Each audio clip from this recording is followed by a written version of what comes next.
राज्य में एक सुंदर राजकुमारी रहती थी। उस लाल बाल थे और उसे गुलाब के फूलों से बहुत प्यार था। हर शाम राजकुमारी अपनी छत पर जाती और फिर ताली मारती। तुरंत एक सुनहरा पंछी उसके कंधे पर चढ़ जाता। राजकुमारी के बाल लाल रोशनी के साथ चमकने लगे। जल्द ही पक्षी ने एक धुन गाना शुरू कर दिया। राजकुमारी गुलाब ने भी उसके साथ गुनगुनाना शुरू किया। सभी ने उसकी आवाज की प्रशंसा की और गहरी नींद का आनंद उठाया। इसी तरह साल बीत गए। अचानक एक दिन एक दुष्ट चुड़ैल राजकुमारी गुलाब के बारे में सुना। उससे श्राप देने का फैसला किया। मुझे वो बिल्कुल पसंद नहीं है। वह कितनी अच्छी है। आब्राकडाब्रा सिमसलादिम। मैं चाहती हूँ कि ये राजकुमारी गुलाब मुरझा जाए। हुश! फिर उस शाम राजकुमारी गुलाब अपनी छत पर गई और ताली बजाई। लेकिन जब सुनहरा पंछी दिखाई दिया तो उसके बाल लाल रंग के बजाय काले रंग के चमकने लगे। पंछी ने अपनी सुरीली धुन गुनगुनाई और राजकुमारी गुलाब ने लोरी गाना शुरू किया। उस रात लोगों ने केवल बुरे सपने देखे। राजकुमारी बहुत दुखी थी। दुखी राजकुमारी ने पंछी को बुलाया। मेरे सुनहरे पंछी, मैं अपने लोगों के सपनों को कैसे फिर से मधुर बना सकती हूँ? अपने काले बालों को गुलाब जल में डुबाएं। पंछी के कहे अनुसार उसने अपने बालों को गुलाब जल में डुबाया और वे तुरंत लाल हो गए। उस शाम जब पंछी राजकुमारी के कंधे पर आया तो उसके बालों की लाल चमक से रात एक बार फिर से सुहानी हो उठी। राजकुमारी ने लोरी गाना शुरू किया और सभी लोगों ने अपनी नींद में अच्छे सपनों का आनंद उठाया। दुष्ट चुड़ैल का श्राप टूट गया था और वो बहुत गुस्से में थी। आब्राकडाब्रा सिमसालादिम। हुश! और राजकुमारी के बाल फिर से काले हो गए और पूरे राज्य में गुलाब खिलने बंद हो गए। पूरे शहर में एक भी गुलाब नहीं था। चलो देखते हैं कि तुम कैसे बचोगी। एक बार फिर दुखी राजकुमारी ने पंछी को बुलाया और सुनहरे पंछी ने उत्तर दिया, गुलाब जल में काले बाल को रखो। लेकिन पूरे राज्य में एक भी गुलाब नहीं था। राजकुमारी को पता नहीं था कि क्या करना है। उसकी आंखों से आंसू आ गए और एक आंसू नीचे जमीन पर गिर गया। उसी क्षण एक युवा सुंदर राजकुमार नीचे से जा रहा था और उसने एक छोटा सा डिब्बा निकाला। उसने उसमें से एक लाल बाल निकाला और उसने बाल को राजकुमारी के आंसू के ऊपर रखा। अचानक लाल बाल लाल गुलाब में बदल गया। राजकुमार ने गुलाब को उठाया, राजकुमारी को दे दिया। उसने गुलाब लिया और स्नान के पानी में डाल दिया। उसने पानी में बाल डाले और अभिशाप एक बार फिर से टूट गया। सुनो बेटा, तुम्हें वो लाल बाल कहाँ मिला? राजा जी, जब राजकुमारी और मैं दोनों बच्चे थे, उनके सिर से एक बाल उठाया और राजकुमारी ने भी मेरा एक बाल खींचा था और अपने पास रखा था।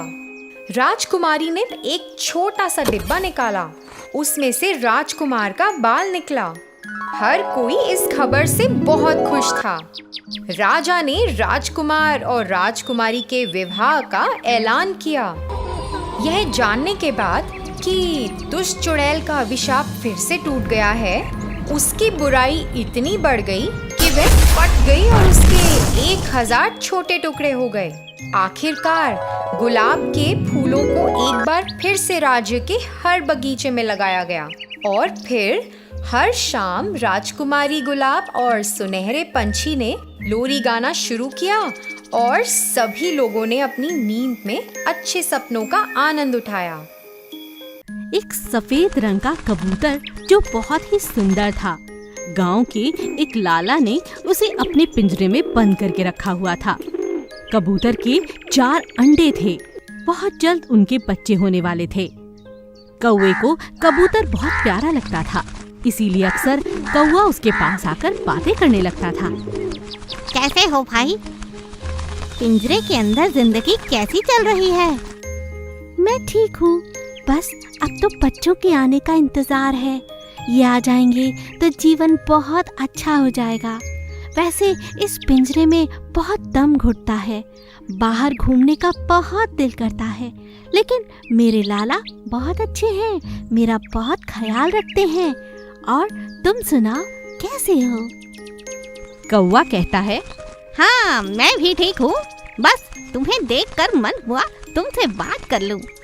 आजकल जितने भी खूबसूरत पक्षी हैं, हर कोई उन्हें पकड़कर पिंजरे में बंद कर देता है, सिवाय हम कौवों को छोड़कर। जानते हो, हमारे इस काले रंग का यही फायदा है कि हमें कोई पकड़कर बांधना नहीं चाहता। और तुम तो जानते हो हमारी आवाज़ कितनी सुरीली है। इतना काएं काएं करेंगे कि घर में काम करना मुश्किल हो जाएगा, इसीलिए हमें कोई नहीं मानता। और तुम्हें देखो, तुम कितने प्यारे, कितने खूबसूरत हो। तुम्हारी आंखें किसी को भी मोहित कर सकती हैं, इसीलिए ये खूबसूरती तुम्हें इस पिंजरे में ले आई है दोस्त। हाँ, ये तो तुम सही कहते हो, लेकिन क्या करें, खुद खाना ढूंढने में बहुत मेहनत लगती है ना। यहाँ लाला जी सुबह शाम खुद ही खाना दे देते हैं। अच्छा, अब मैं चलता हूँ, कल फिर मिलेंगे। अब कबूतर की कौवे से इतनी अच्छी दोस्ती हो गई थी कि जब तक कौवा ना आता, कबूतर उसकी राह देखता रहता। एक दिन जब कौवा आया और उसने कबूतर से कहा, क्या बात है, क्या सोच रहे हो दोस्त? आज तुम्हें आने में बहुत देर हो गई ना। हाँ हाँ, जरा दूर निकल गया था। इतना उड़ा कि थक गया, फिर सोचा जल्दी से जाकर तुमसे मिल लूं। जरूर तुम्हें कोई बात कहनी होगी। हाँ, बस कल तक मेरे बच्चे हो जाएंगे और मैं बहुत खुश हूँ। तुम कल आओगे ना?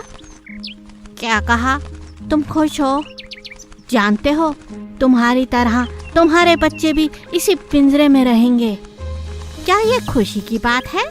नहीं, कुछ करो, अपने लाला से बात करो। ये आज़ादी, ये उड़ना, आसमान में आराम से चैन की सांस लेना, एक पक्षी के लिए इससे बड़ी खुशी कोई नहीं होती। कौवे की बात सुनकर कबूतर को एहसास हुआ कि पिंजरे में नहीं, आजाद रहने में ही सबसे बड़ी खुशी है। रंगपुर नाम के गांव में एक लड़की रहा करती थी, जिसका नाम था सीता। वो रोज अपनी दोस्त सुमन के साथ नदी पे जाती और वहाँ तैरती और खूब बातें करती। एक दिन नदी से घर वापस लौटते वक्त उन्हें नदी के किनारे एक घायल मगरमच्छ दिखा। बेचारा मगरमच्छ, चल सुमन, इसकी मदद करते हैं। सुमन कहती है, अरे नहीं नहीं, अगर हम इसकी मदद करने लग गए तो हमें बहुत देर हो जाएगी, और कहीं से हमें मार डाला तो? पर सुमन ने सीता की एक ना सुनी और अपने घर चली गई।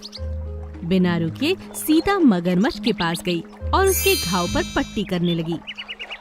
धन्यवाद, बहुत बहुत धन्यवाद।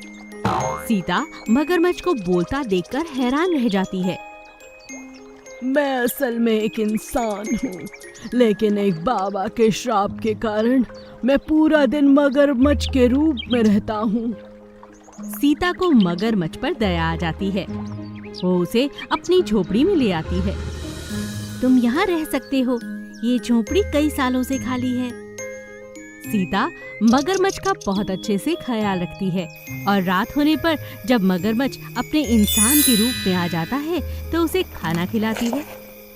तुम जानती नहीं तुमने मेरी कितनी मदद की है। क्या तुम मुझसे शादी करोगी? सीता मगरमच्छ से शादी करने के लिए राजी हो जाती है। उसके पिता ने भी शादी के लिए अपनी मंजूरी दे दी। सीता और मगरमच्छ खुशी खुशी रहते हैं और नदी से मछली पकड़कर पैसे कमाते हैं। सुमन सीता को खुश देखकर जलने लगती है। ओह, काश मैं उस दिन इस मगरमच्छ की मदद कर देती, तब तो मेरी भी शादी इस खूबसूरत मगरमच्छ से हो जाती। सुमन को एक तरकीब सूझती है। वो बूढ़े बाबा को ढूंढने लगती है, जिन्होंने मगरमच्छ को श्राप दिया था। बाबा के मिलने पर सुमन ने उन्हें सीता को एक चूहा बनाने के लिए कहा। बाबा ने ऐसा करने से साफ इनकार कर दिया। सुमन को भगा दिया सुमन इससे बहुत नाराज हुई और एक दिन चुपके से बाबा की जादुई छड़ी चुरा ली। अब तो सीता को मैं खुद चूहा बना दूंगी। सुमन सीता के पास गई और जादुई छड़ी उसकी ओर की, लेकिन जादू का असर उल्टा हुआ। सुमन खुद ही चूहा बन गई। नहीं नहीं, ये क्या हो गया मेरे साथ? ओह नहीं! बाबा भी वहाँ पहुँच जाते हैं। पकड़ में आ गई तुम। मेरी छड़ी को मेरे अलावा कोई इस्तेमाल नहीं कर सकता। अंजाम देख लिया ना। सुमन को उसके लालच की सजा मिल गई। सीता अब खुशी खुशी अपने पति के साथ रहने लगती है। शिकारपुर के राजा सुंदर भानु बहुत ही दयालु राजा थे। वे अपनी रानी सुरमई के साथ बड़े अच्छे से अपने राज्य चला रहे थे, लेकिन उन्हें एक ही दुख था, उनकी कोई संतान नहीं थी। महारानी, वैसे तो भगवान का दिया हमारे पास सब कुछ है, लेकिन दुख तो सिर्फ इस बात का है कि हमारी अपनी कोई संतान नहीं। महाराज, सारी प्रजा आपकी संतान की तरह ही तो है। ऐसा कहकर दोनों अपने दिल को दिलासा दे देते हैं, लेकिन राजा और रानी के अच्छे कर्मों का उन्हें फल मिला और उनके घर एक संतान पैदा हुई। लेकिन अपनी संतान को देखते ही वो दोनों हैरान हो गए, क्योंकि वो एक लड़का था, लेकिन देखने में बिल्कुल गधे जैसा था। हे भगवान, तू हमारी एक ऐसी परीक्षा ले रहा है, संतान भी दी तो एक गधे जैसी। कोई बात नहीं रानी, है तो ये हमारी संतान ही ना। हम इसे एक राजकुमार की तरह ही पालेंगे। राजा और रानी ने उसका नाम राजकुमार सुमेर सिंह रखा। सुमेर था इंसानों की तरह, लेकिन उसका चेहरा गधे की तरह था। एक दिन एक पंडित ने कहा, महाराज, ये आपके पूर्वजों को दिए गए श्राप का नतीजा है, लेकिन आप फिक्र ना करें। जिस दिन राजकुमार को कोई सच्चे दिल से प्यार करने वाला मिलेगा तो ये वापस इंसानी रूप में आ जाएंगे। लेकिन हाँ, सनद रहे, इन्हें आप शीशा बिल्कुल ना दिखाएं। राजा ने वैसा ही किया। राजकुमार सुमेर बहुत ही अच्छी बांसुरी बजाते थे, लेकिन बड़े होने पर एक दिन जब राजकुमार ने शीशा देखा, अरे क्या ये मैं हूँ? मेरा चेहरा तो गधे जैसा है। शायद इसीलिए मेरे माता पिता मुझसे इतना दुखी रहते हैं। मुझे ये महल छोड़ के चले जाना चाहिए। राजकुमार सुमेर दुखी होकर अपने राज्य को छोड़कर रातों रात वहां से निकल गया। वो भटकते हुए राजा चंद्रभान के राज्य में आ पहुंचते हैं और महल के पास एक पेड़ के नीचे बैठकर बांसुरी बजाने लगते हैं। जब राजा चंद्रभान ने उसकी बांसुरी सुनी तो उन्होंने सिपाहियों से कहा, सिपाहियों, देखो ये बांसुरी कौन बजा रहा है, उसे पकड़कर मेरे पास लाओ। पहले तो राजा चंद्रभान सुमेर को देखकर हैरान रह गए, लेकिन उसकी संगीत कला से बहुत प्रभावित हुए। उन्होंने उसे अपने राज्य महल में रहने के लिए निमंत्रण दिया। अब राजकुमार राजमहल में ही रहने लगा। एक दिन चंद्रभान ने अपनी बेटी से कहा, बेटी, मुझे सुमेर बहुत पसंद है। वो एक बहुत अच्छा लड़का है और संगीत का गुणी भी। मैं चाहता हूँ कि उसकी शादी तुमसे कर दूं, लेकिन ये तभी संभव है अगर तुम दिल से हाँ करो। पिताजी, आपकी आज्ञा ही मेरे लिए सर्वोपरि है। शादी के समय जैसे ही राजकुमारी चंद्रप्रिया ने सुमेर सिंह को माला पहनाई तो वहाँ सभी लोग यह देखकर हैरान रह गए। सुमेर सिंह एक खूबसूरत इंसानी राजकुमार में बदल चुका था। यह खबर सुन राजा सूरजभान और उनकी रानी सुरमई बहुत खुश हुए। सुमेर सिंह और चंद्रप्रिया खुशी खुशी राजमहल में आकर वापस रहने लगे।